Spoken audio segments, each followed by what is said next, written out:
Muchas veces el deseo de Dios en nuestra vida es que Dios quiere su atención, que Dios quiere que nuestra atención esté en Él, hermanos.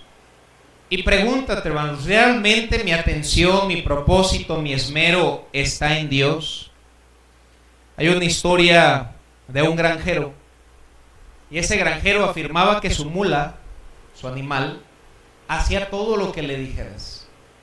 Y le había puesto un letrero abajo de la mula. Y decía, esta mula hace todo lo que le digas. Y su dueño le dice, siéntate.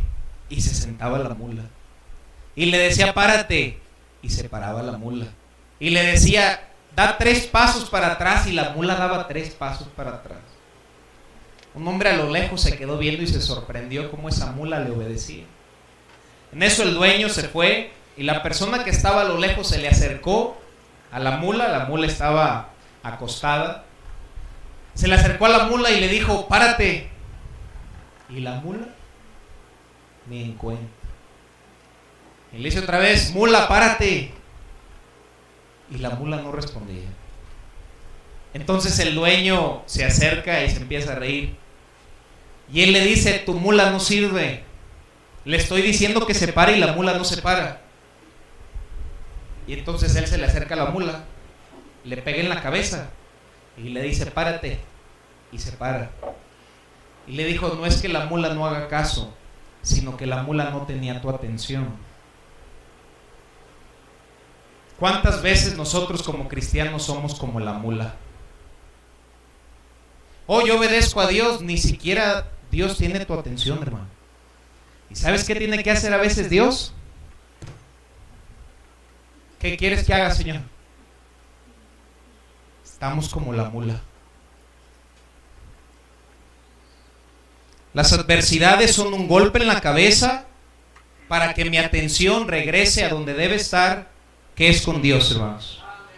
Tan rápido nos distraemos en mis actividades, mis metas, mi carrera, mi familia, todo menos Dios. Y aun cuando nos empieza a ir bien, porque Dios bendice principios bíblicos, es cuando más empezamos a apartarnos de Dios. Y Dios nos tiene que hacer lo mismo que esa mula. Nos tiene que mandar una prueba y voltear nuestros ojos al cielo y decir, Señor, gracias que te acuerdas que soy polvo. No le damos prioridades o menospreciamos a Dios y su obra. Y el resultado de menospreciar a Dios en un día cotidiano es que perderemos nuestra sensibilidad espiritual. Vamos a ser completamente insensibles a la obra de Dios. Pastor, ¿es posible que un cristiano sea insensible? Es lo que estoy tratando de decirte. Un cristiano puede llegar a ser completamente insensible para lo que Dios quiere hacer con sus vidas. Vayamos a Romanos capítulo 1, versículo 28. Romanos 1 nos muestra el capítulo de la Biblia con más pecados citados. No veremos los textos, creo que los conocen. Sabemos que su contexto es que, habiendo conocido a Dios, no le glorificaron como a Dios ni le dieron gracias, sino que se envanecieron en su necio razonamiento y profesando ser sabios, se hicieron necios. Versículo 28 nos dice, y como ellos no aprobaron tener en cuenta a Dios, como estaban tan ocupados en sus asuntos, Dios les entregó una mente reprobada para hacer cosas que no convienen. Y uno de los resultados de una mente apática, de una persona apartada, versículo 31, miren lo que dice. Después de una lista de pecados tan tremendos, nuevamente la más grande de toda la Biblia, nos dice el versículo 31, necios, desleales, sin afecto natural. Cuando yo no tomo en cuenta a Dios, yo me vuelvo una persona sin afecto. No tengo afecto. No me importa que todas las almas se vayan al infierno. No me interesa. Sin afecto natural. Es algo que entra muy sutil en nuestra vida. Y poco a poco no creemos que es tan importante leer la Biblia cada día. No creemos que sea tan importante congregarnos el miércoles. o el domingo en la noche. Dejamos de servir y llegamos a conocer ese texto que dice ajenos de la vida de Dios. Muchas veces estamos tan ocupados en nuestras cosas que Dios tiene que captar nuestra atención. Dios lo único que quiere es nuestra atención hacia Él. Y Él sabe. Uno pudiera preguntarse en esta noche, pero bueno, ¿no hubiera otra forma? Con todas las historias que platiqué esta mañana, historias terribles, uno pudiera preguntarse, bueno, pero ¿no hay otra forma en la cual Dios pueda captar mi atención? ¿Siempre tiene que ser doloroso? Y la respuesta es no. La verdad es que no tiene que ser doloroso, hermano. Hay muchos medios, mas sin embargo creo que el medio de las pruebas sí es el más efectivo. ¿Cuántas veces se predica un mensaje de la palabra de Dios y Dios toca tu corazón y pone en tu corazón y te dice, haz esto? Y oramos y decimos, Señor, lo voy a hacer, perdóname. Y en cuanto cruzamos esa puerta, hermanos, nuevamente estamos llenos de nosotros. Dios trató de convencerte con la Biblia, pero no captó tu atención. Muchas veces escuchas un testimonio de algún hermano, cómo Dios lo usó, y dices, es cierto, Señor. Eso que dijo ese hermano, yo quiero experimentarlo. Y estás motivado, pero no estás convencido. Y aquel testimonio no fue suficiente para captar tu atención. Salimos de la iglesia y nos inundamos con nuestros planes nuevamente. Y a veces Dios debe usar algo más que un sermón y una predicación para tener nuestra atención, porque a veces una predicación no es suficiente. Dios nos susurra en nuestros placeres, nos habla en un día cotidiano, pero nos grita en nuestros dolores. Los problemas en nuestra vida a veces son el altavoz de Dios. Hijo. Y a veces tiene que recurrir a ese recurso que no nos gusta. Pregunta, ¿qué haces o qué piensas cuando las cosas no salen como tú quieres o esperabas? Algún día de tu vida te vas a decepcionar por algo o por alguien. Algún día las cosas no van a salir como tú quieres, hermano. ¿Qué vas a hacer? Aún dentro de cosas buenas a veces no suceden como uno las planea. A veces uno puede estar seguro, es que yo sé que eso es la voluntad de Dios. No, tú y yo no sabemos lo que es la voluntad de Dios. Estoy pensando en aquella conferencia que íbamos a tener, la primera vez que iba a venir el pastor Fugate, estábamos entusiasmados. Y en eso se canceló su vuelo, creo que estaba en Atlanta o en Houston, no me acuerdo dónde fue cancelado. Y con la conferencia encima no pudo llegar y uno puede preguntarse, pero bueno, ¿no era su voluntad que viniera a predicar la Biblia? Y la respuesta es, pues no. Entonces yo tengo que cuestionar a Dios. No, hermano, habrá veces que no puedo entender a Dios, pero siempre puedo confiar en Dios. ¿Cuándo has leído un versículo que tienes que entender a Dios, hermano? Si no entiendes a tu esposa, digo, pues ¿cómo vas a entender a Dios? Te voy a regalar un versículo, hermanos. Vayamos a Deuteronomio capítulo 29, versículo 29. Deuteronomio capítulo 29, versículo 29. Nos dice la Biblia, las cosas secretas pertenecen ¿a quién, hermanos? Hay cosas que le pertenecen a Dios, hermano. Y las reveladas, a sus hijos.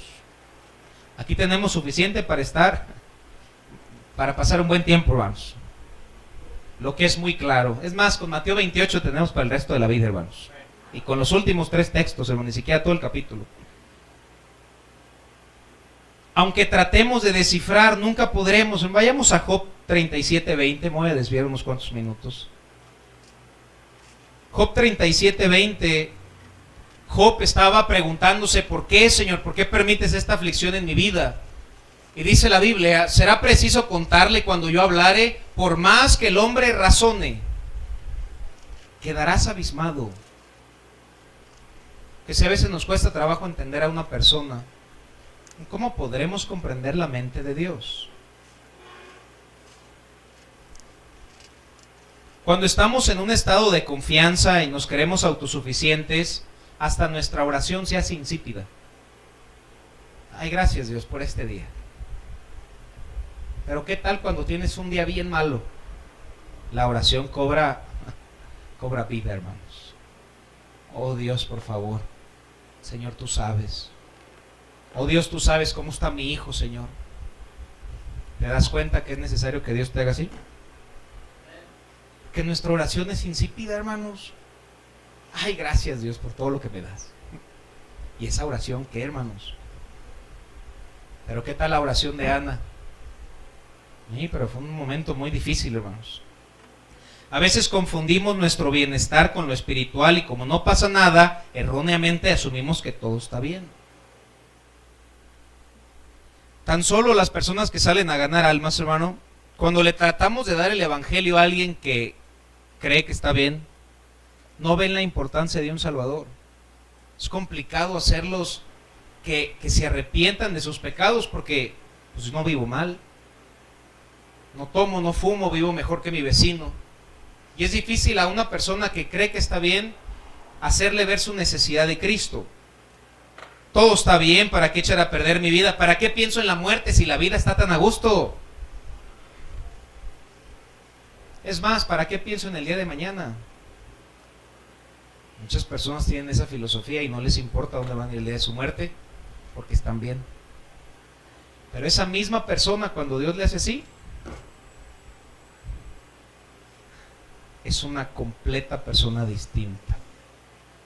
Y uno se pregunta, ¿fue bueno que ese hombre fuera quebrantado? Y humanamente creemos que no, pero en la sabiduría de Dios sí es bueno. El mismo hombre en adversidades se hace una persona sensible. Lo que antes le importaba ya no le importa, y ahora Dios tiene toda la atención de ese hombre, porque a veces un sermón no es suficiente. Algunos aquí, nadie tiene que testificar, pero algunos tuvieron que pasar por un momento fuerte para que Dios tuviera tu atención. Historias que nadie sabe, solo tú y Dios las saben. La adversidad puede poner de rodillas a la persona más dura o más terca. La adversidad. Si estoy bien, yo no me voy a arrodillar, yo estoy bien. Pero cuando viene el día malo, me dobla. Señor, yo solo no puedo. Señor, ayúdame. Por eso hay un texto que dice, bueno me fue haber sido quebrantado. Las pruebas nos moldean y nos hacen humildes, y a veces Dios debe cegarnos con la luz. Me gustó esa frase. ¿Qué tal Pablo, hermanos? Pablo estaba completamente entregado a lo que él pensaba era una buena obra. En ese momento no se llamaba Pablo, se llamaba Saulo. Él quería borrar la existencia de la iglesia. A sus ojos era un buen propósito. Y entre comillas, asegúrate que tus propósitos son los de Dios, que no sea que te encuentres luchando contra Dios, como le pasó a Saulo. Pablo tenía conocimiento, pero no tenía el conocimiento adecuado ni la perspectiva correcta. Te voy a hacer una pregunta, hermanos. Antes de que Pablo fuese Pablo y era Saulo, ¿tú crees que Pablo había escuchado a alguien predicar de Jesús? Yo creo que sí, hermanos. ¿Fue suficiente escuchar un sermón? No. ¿Crees que no había visto las señales que Jesús había hecho en alguien cuando Saulo estaba en la tierra? Sí. ¿Tú crees que no vio un testimonio de alguien? Sí. ¿Le fue suficiente el testimonio de alguien? No. Ni un mensaje había captado su atención, se necesitaba algo más. Vayamos a Hechos capítulo 6, versículo 15.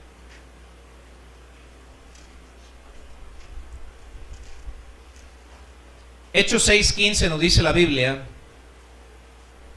Sabemos que el primer mártir, ¿verdad?, fue Esteban.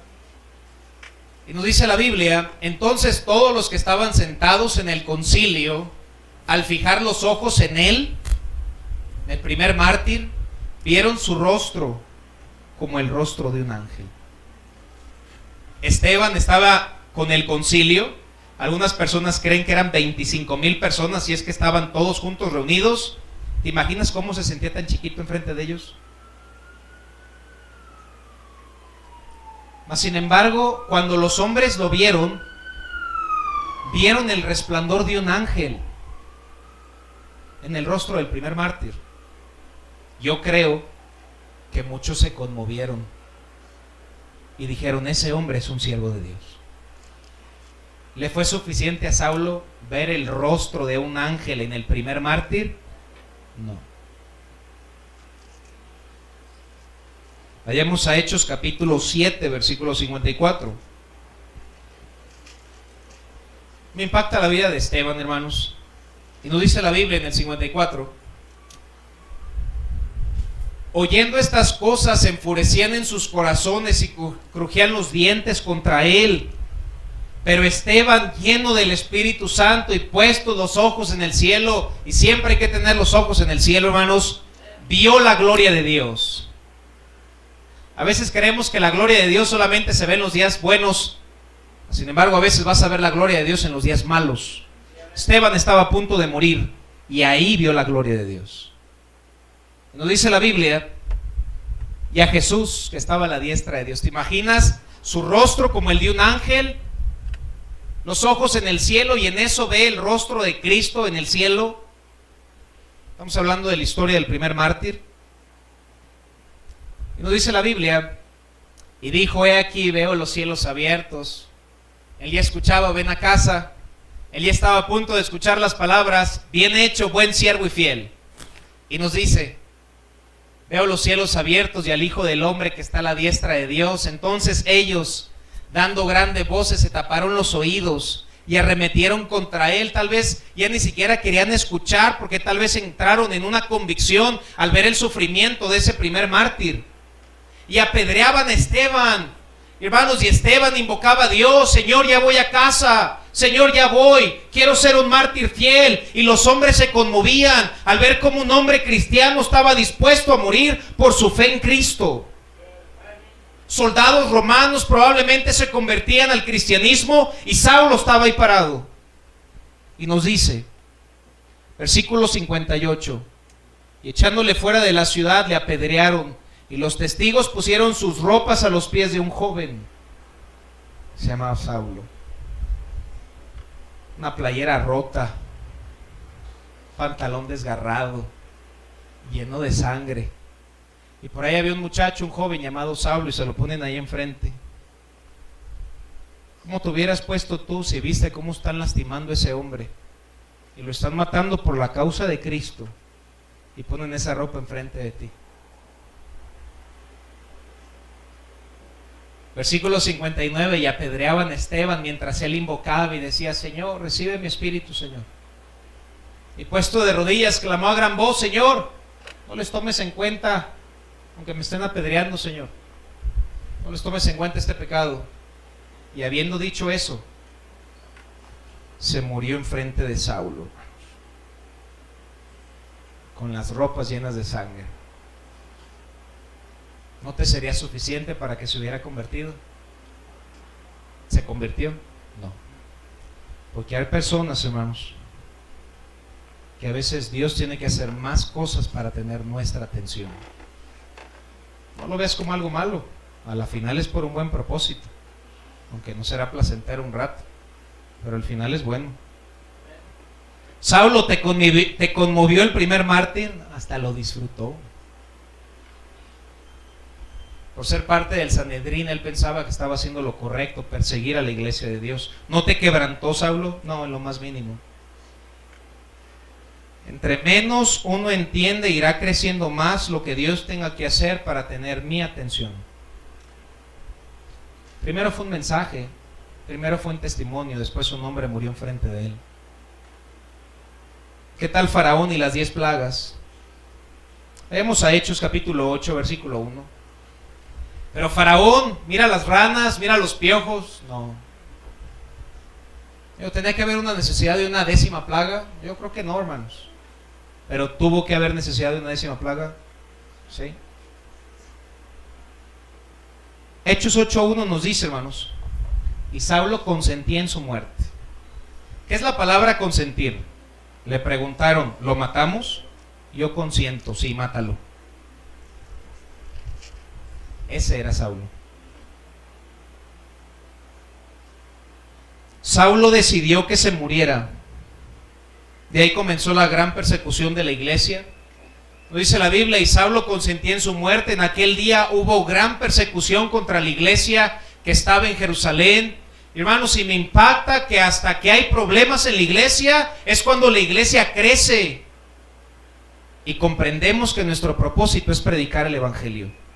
Me pregunto, ¿nos vamos a esperar hasta que tengamos problemas para predicar el evangelio, hermanos? Eso sucedió en la iglesia de Jerusalén.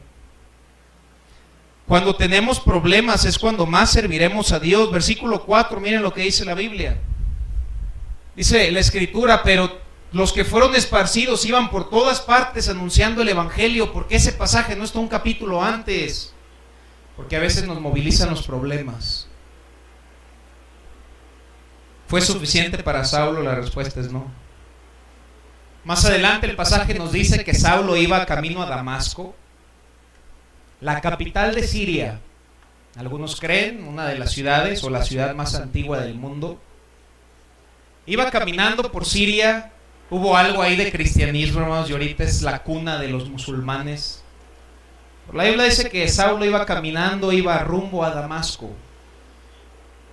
Y en ese lugar, miren cuál era su propósito, hermanos. Hechos capítulo 9, versículo 1. Pablo estaba consumido por sus metas.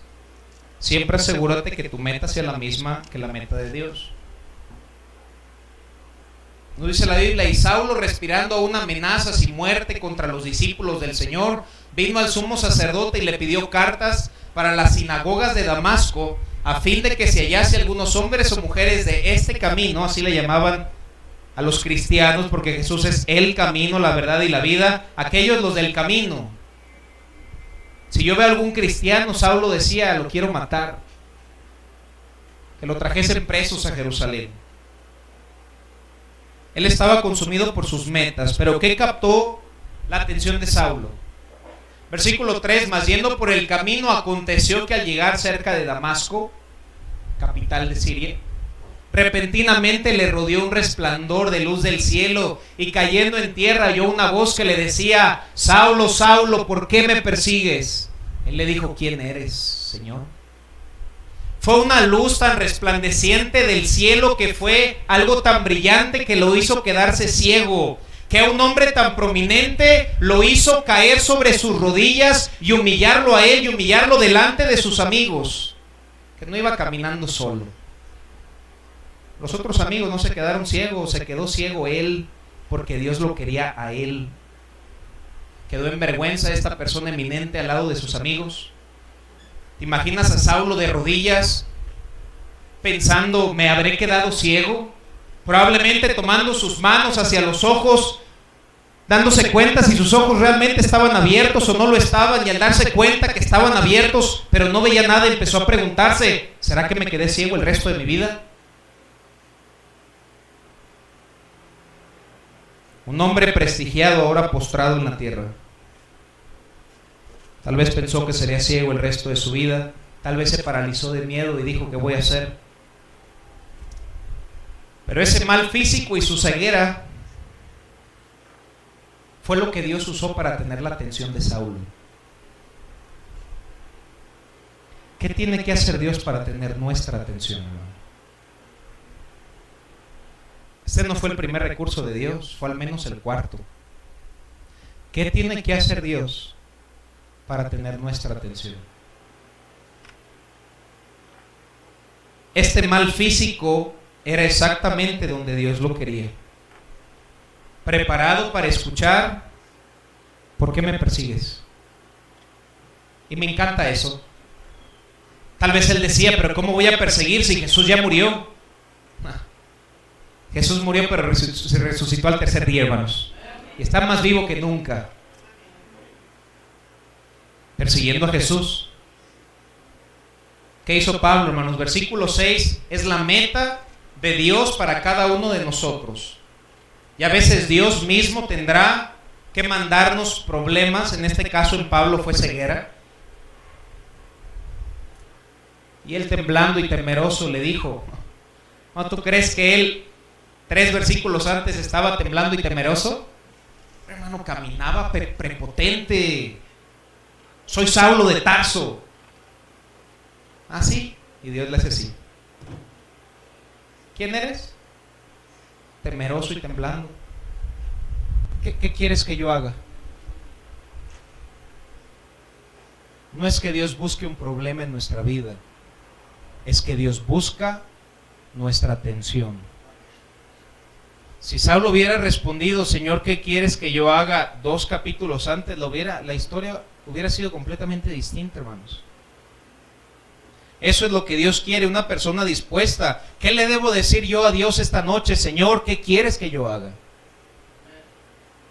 Sabemos la siguiente historia. Ananías, Dios le dice a Ananías, versículo 10, que pudiera ir. Había entonces en Damasco un discípulo llamado Ananías, a quien el Señor le dijo en visión: Ananías. Y le respondió: heme aquí, Señor. ¿Ven qué rápido contestó? Contestó rápido, no hay problemas, hermanos, para Ananías.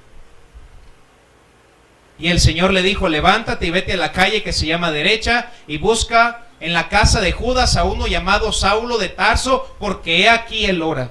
¿Tú crees que ese hombre oraba en unos cuantos versículos antes? No, fue hasta que tuvo la ceguera, que fue que Dios lo tuvo que doblar a sus rodillas para que se arrepintiera y le dijera: Señor, perdóname. ¿Qué quieres que yo haga, Señor? Yo me pongo a pensar cuántos Saulos están perdidos en Irapuato con un rosario en la mano, porque probablemente Dios ya los hizo poner en sus rodillas, o tal vez con una veladora, perdidos porque tienen religión pero no salvación, y están diciendo: Señor, por favor, muéstrame que eres real. Y en esta iglesia hay muchos Ananías, hermano, que Dios te dice: ve y predícale. Pero un mensaje y una predicación no es suficiente. Mateo 28 no es suficiente. Hechos 1:8 no es suficiente. Juan 15:5 no es suficiente. Versículo 15, en los versículos que nos brincamos, le dice: Señor, ¿estás seguro que quieres que vaya con ese hombre que ha matado cristianos? El Señor le dijo: ve, porque instrumento escogido me es este para llevar mi nombre en presencia de gentiles, de reyes y de los hijos de Israel. Y luego le dice: yo le mostraré cuánto le es necesario padecer por mi nombre. Y ese versículo es otra enseñanza, hermanos. ¿Cómo reaccionó Saulo? Versículo 18. Nos dice la Biblia: y al momento se le cayeron los ojos como escamas y recibió al instante la vista. ¿Dios quería que Saulo se quedara ciego, hermanos? No. Lo único que Dios quería era la atención de Saulo. ¿Sabes qué es lo que quería Dios? Dios quería a Saulo. ¿Sabes qué es lo que quiere Dios en tu vida? Dios te quiere a ti, hermano. Y que le digas: ¿qué quieres que yo haga, Señor? Nos dice la Biblia que fue bautizado y habiendo tomado alimento recobró fuerzas. Eso lo vamos a ir a hacer ahorita al rato, hermanos. Estar bien fortalecidos. Versículo 20, hermanos. Y enseguida se pasó estudiando la Biblia 7 años para estar listo y poder empezar a predicar. ¿Dónde sacan esas ideas antibíblicas? Si tú eres un verdadero cristiano y hoy aceptas a Cristo, mañana ya puedes estar predicando a Cristo, hermanos. Aunque te equivoques, no puedes mandar a una persona perdida al infierno número 2, hermano. Digo, perdido ya está. Solo puedes ayudarle de alguna manera. Y al instante predicaba a Jesucristo. Te voy a hacer una pregunta muy amigable. ¿Qué necesita hacer Cristo para que tú empieces a predicar?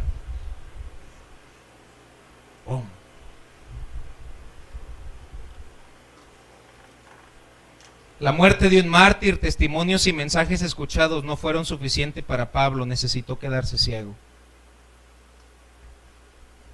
Al uno estudiar la vida de Pablo, hazte esta pregunta: ¿valió la pena que Dios lo haya hecho ciego por algunos días? La respuesta es sí. ¿Sabes quién fue el que realmente tomó la gran comisión en serio, hermanos? Fue Pablo. ¿Sabes quién le llevó el evangelio a los gentiles? Porque aún los mismos apóstoles creían que el evangelio solo era para los judíos, con excepción de Pedro en Hechos 10, que le predicó al primer judío, al primer gentil. Pero fue por Pablo que el evangelio no se quedó con los judíos. Fue por Pablo que el evangelio empezó a ir a los gentiles, que la obra de Dios empezó a crecer, que los viajes misioneros empezaron porque lo corrieron de Éfeso y de ahí se tuvo que ir a Corinto, a Grecia. Pero quien realmente tomó en serio las palabras ir y hacer discípulos fue Pablo. Por Pablo, tú y yo tenemos el evangelio hoy, hermanos. ¿Fue bueno que Pablo se hubiera quedado ciego un rato? Sí. ¿Qué tiene que hacer Dios para que prediques?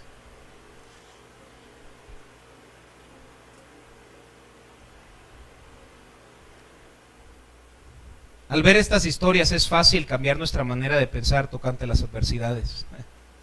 Hermano, yo mismo le doy gracias a Dios que Pablo se quedó ciego un rato, hermano. Que por ese hombre yo tuve el evangelio. Porque de él y en él y en él y en él y en él y en él se lo dio a la hermana Gloria Palacios, que la hermana Gloria Palacios me lo dio a mí. Pero atrás en la historia fue por Pablo. Claro que valió la pena su ceguera para que predicase a través de Pablo.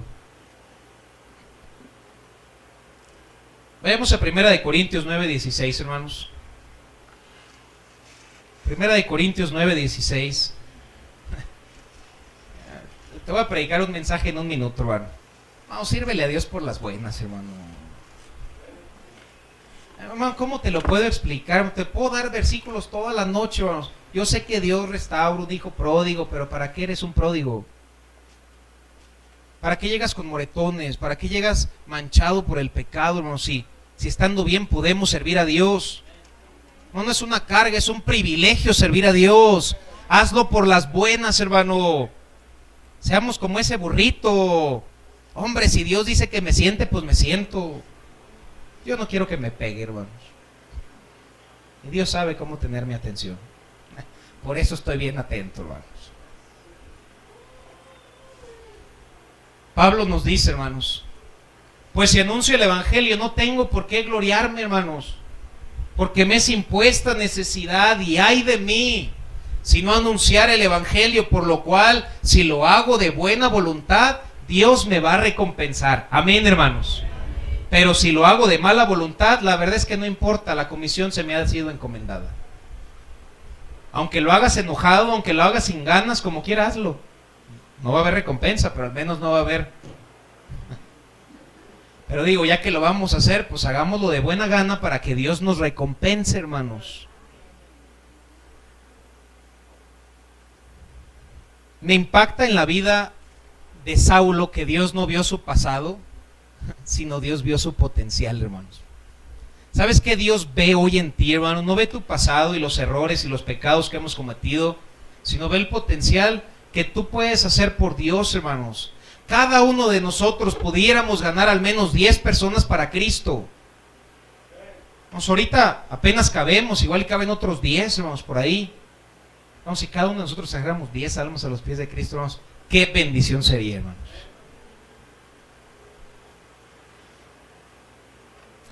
Termino con este ejemplo más obvio, hermanos. Pablo conocía el evangelio antes, cuando era Saulo, hermanos. No. Pero Jonás sabía su propósito, ¿sí o no, hermanos? Ahora vamos a estudiar lo que Dios le dijo a Jonás. Levántate y ve a Nínive. ¿Está complicado el mandato, hermanos? ¿Está complicado Mateo 28, hermanos? Por tanto, ir y hacer discípulos a todas las naciones. Nosotros no somos como Saulo, nosotros somos como Jonás. Nosotros no tenemos falta de conocimiento. Nosotros conocemos la Biblia, gracias a Dios. Sabemos cuál es el propósito de un cristiano. Pero al igual que Jonás, pues ¿cómo que a Nínive? Pues vámonos a Tarsis. Y dice la Biblia que pagando su pasaje. Me encanta ese mensaje. ¿Sabes por qué? porque te va a salir bien caro salirte de la voluntad de Dios, porque no es gratis, tuvo que pagar su pasaje. Tú sabes lo que Dios quiere hacer contigo. No tenemos falta de información, tenemos falta de disposición. Cuando Dios hace algo para tener mi atención, rara vez es para decirme algo nuevo, sino para recordarme: hey, ¿te acuerdas de lo que te dije? Esto es lo que quiero que hagas. Hermanos, ya sabemos lo que Dios quiere que hagamos. Vayamos a Jonás capítulo 2, versículo 7. Hermanos, ya solo predico otros 45 minutos. Sí, cómo no, hermanos. Ya estoy terminando, hermanos. 2 versículos, 2 pasajes y termino. Jonás 2:7 nos dice la Biblia. Sabemos la historia: vino el gran pez, se lo comió. Cuando mi alma desfallecía en mí, me acordé de Jehová. Yo digo, bueno, Jonás, ¿no te pudiste haber acordado en el capítulo 1 para que no te hubiera tragado la ballena? Pero para algunos es necesario que se los trague la ballena, hermanos. Y a veces no es ballena, hermanos. Cada quien tiene su historia de su ballena. Cuando mi alma desfallecía, ¿le fue bueno a Jonás que se lo tragara la ballena, hermanos? ¿Por qué, pastor? Porque fueron salvas 600,000 ninivitas. Los problemas en nuestra vida serán malos, hermano. ¿Cuántos pasajes hemos visto en las últimas predicaciones? Los problemas no son malos. Los malos somos nosotros, que no queremos hacer caso, hermanos. Y nos dice la Biblia: me acordé de Jehová y mi oración. Ahora sí, ¿verdad, Señor? Diosito. No es Diosito, hermanos, es Dios grande y poderoso, hermanos. Y mi oración llegó hasta ti en tu santo templo, y hasta empecé a ir los miércoles. Ay, hermano. No, eso, cuando alguien viene el miércoles es porque de veras está bien en serio con el Señor, hermano. Qué gozo es predicar, hermanos. Versículo 8: los que siguen vanidades ilusorias, su misericordia abandonan. Mas yo, con voz de alabanza, ofreceré sacrificio. Pagaré, ¿qué dice, hermanos?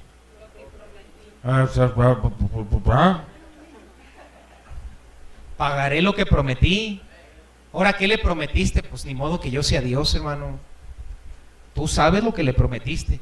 Señor, ahora sí no va a pasar un solo día sin que lea tu palabra. Te paras al siguiente día y no lees nada de la Biblia, hermano. Ay, Señor, perdóname por no orar. Mira, de veras, por esta, Señor. Te levantas al siguiente día y tampoco oras. Mira, Señor, bendíceme en el trabajo y te prometo otro ladrillito ahí para el muro.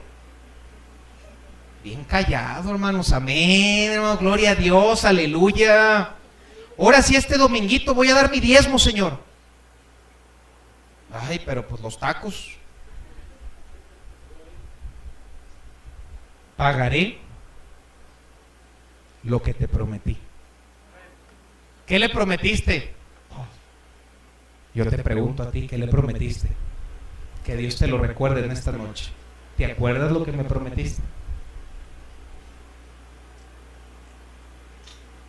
Es en problemas y en peligros cuando nos acordamos de Dios, hermanos. Seamos honestos. Jonás le rededicó su vida al Señor, y espero que algunos Jonases hagan eso esta noche, vamos.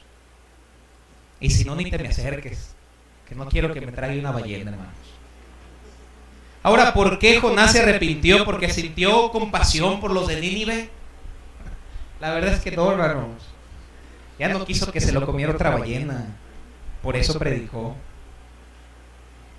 ¿Será que, hermanos, aún la Biblia dice que cuando Jonás vio que se arrepintieron los ninivitas, se enojó, hermanos? ¿Crees que los amaba? Claro que no los amaba, ni quería que fueran salvos. Pero la bondad de Dios es más grande que la nuestra, y Él sigue queriendo que todos conozcan la salvación, hermano.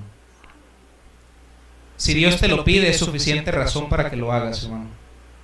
Tal vez podemos pensar que Dios es injusto al mandar calamidad por no obedecer, pero yo creo que Dios no es injusto. Los que somos injustos somos nosotros al no obedecer a Dios cuando nos lo pide. Dios no es injusto, yo soy el injusto. Romanos 12 nos dice: hermanos míos, os ruego por las misericordias de Dios que presentéis vuestros cuerpos sacrificio, muertos para ti, vivos para Dios. Y nos dice al final: pues ¿qué es vuestro culto racional? No satisfagáis a los deseos de este mundo, sino transformaos por medio de la renovación de vuestro entendimiento, para que comprobáis cuál sea la buena, me gusta eso, ¿no?, la buena voluntad de Dios, agradable y perfecta. No hay nada mejor que la voluntad de Dios, hermanos. Lo injusto, Dios no es injusto, lo injusto es que yo no me congregue, hermanos, eso es lo injusto. Dios no es injusto, lo injusto es que yo no ore, lo injusto es que yo no lea la Biblia, lo injusto es que yo no comparta mi fe, eso es lo injusto. Dios no es injusto. Nosotros somos los insensibles a su espíritu. Mi obsesión por hacer mi agenda y lo que yo quiero y no ceder. ¿Qué quieres que yo haga?, como le dijo Saulo. ¿Por qué Dios permite los problemas? Simplemente porque quiere tu atención. Mejor dásela esta noche, hermanos, sin tener necesidad de otra historia más. Vamos a cerrar nuestros ojos y vamos a orar. Te pregunto, ¿Dios tiene tu atención, hermano?